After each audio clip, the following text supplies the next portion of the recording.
Assalamualaikum warahmatullahi wabarakatuh. Selamat sore Pak Ishak, saya Elta Tresna Utami, mahasiswi Pascasarjana Pendidikan Dasar kelas 1A.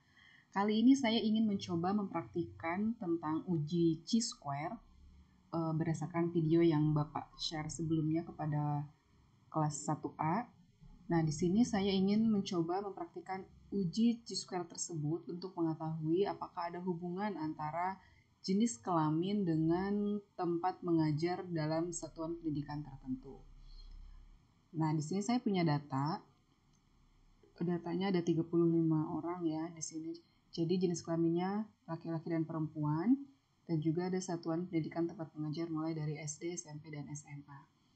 Untuk jenis kelamin, laki-laki ini saya beri kode dengan angka 1 dan perempuan dengan 2. Begitu juga dengan satuan pendidikan tempat mengajar, saya beri kode untuk setiap satuannya untuk SD 1, SMP 2, dan SMA 3.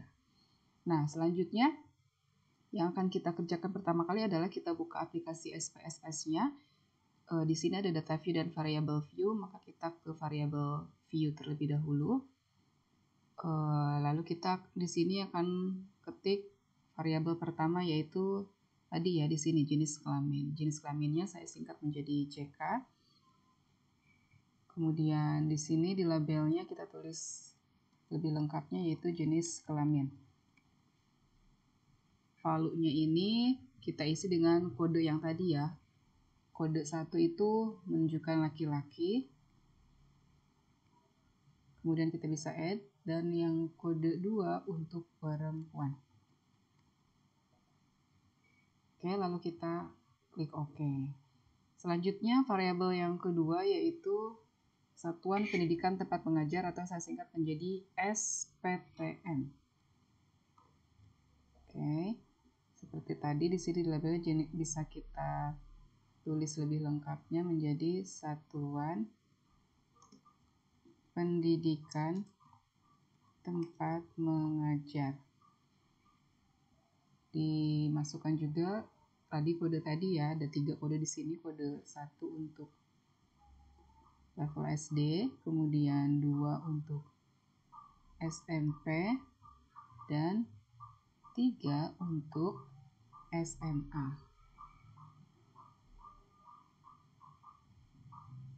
Oke. Setelah itu kita lihat di bagian data view-nya. Nah, di sini sudah ada tertulis 2 variabel. Lalu kita masukkan data yang kita punya dari Excel ini dengan cara kita copy paste kodenya. Ini kode yang jenis kelamin, bisa kita copy lalu kita paste di variabel jenis kelamin. Berlaku juga hal yang sama untuk yang kode variabel satuan pendidikan tempat mengajar. Kita paste di sini.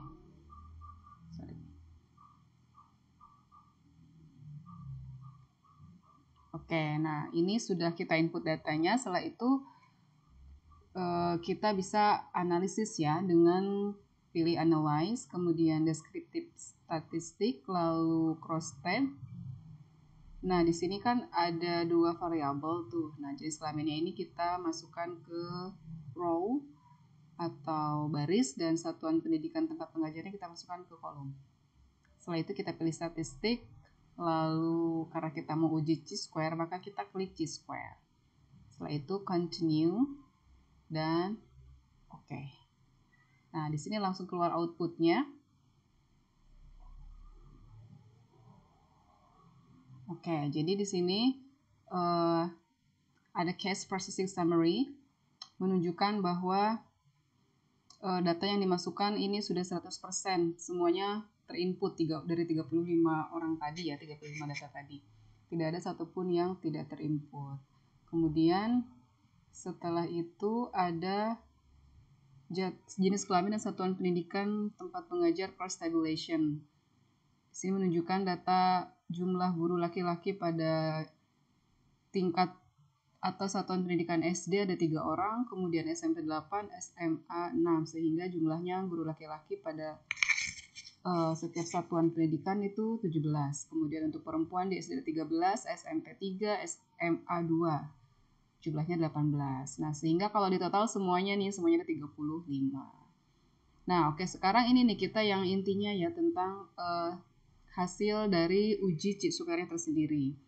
Di mana saya mengacu pada dasar pengambilan keputusan uji square ini, jika nilai asimsi kurang dari 0,05, maka terdapat hubungan yang signifikan antara baris dengan kolom.